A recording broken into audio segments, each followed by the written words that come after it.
وصوت عند مصيبة، خمش وجوه وشق جيوب ورنة. وهذا الشيطان يعني. نعم. وهذا هو رحمة.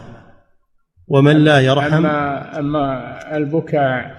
أما البكاء من الحزن على الميت فإنه لا يؤاخذ عليه. بكى الرسول صلى الله عليه وسلم، هذه رحمة. قال صلى الله عليه وسلم: هذه رحمة جعلها الله في قلبي، وإنما يرحم الله من عباده الرحماء. فإذا رأى الإنسان يموت ويتألم فإنه يبكي رحمة به لا جزعا مما أصابه. نعم. وهذا هو رحمة. ومن لا يرحم لا يرحم. أي نعم، من لا يرحم، الراحمون يرحمهم الرحمن، ومن لا يرحم لا يرحمه الله عز وجل، لأن الجزاء من جنس العمل. نعم. ومن لا يرحم لا يرحم، لولا أنه أمر حق ووعد صدق، وأن آخرنا سيلحق أولنا، لحزنا عليك حزنا هو أشد من هذا. نعم. يقول صلى الله عليه وسلم: لولا أن الموت سنة الله في خلقه في هذه الحياة الدنيا،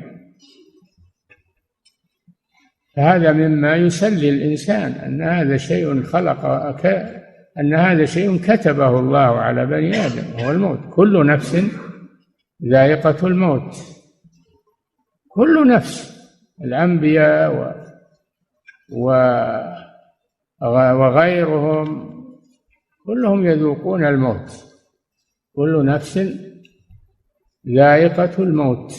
نعم. لولا أنه أمر حق ووعد صدق، وأن آخرنا سيلحق أولنا، لحزنا عليك حزنا هو أشد من هذا.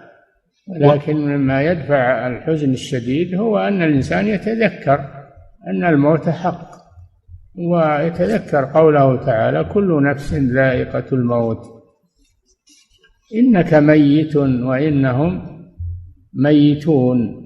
إنك ميت يعني ستموت. أما الذي خرجت روحه يقال له ميت، أو من كان ميتا، هذا ميت في الحال. أما إنك ميت يعني ستموت. نعم. وأن آخرنا سيلحق أولنا، لحزنا عليك حزنا هو أشد من هذا، وإنا بك لمحزونون. تبكي العين. يخاطب ابنه إبراهيم لما مات: وإنا بك يا إبراهيم لمحزونون. وهذا شيء لا يؤاخذ عليه. نعم، لأنه شيء جبلي، وأيضا شيء فيه رحمة للميت. نعم. تبكي العين ويحزن القلب، ولا نقول ما يسخط الرب.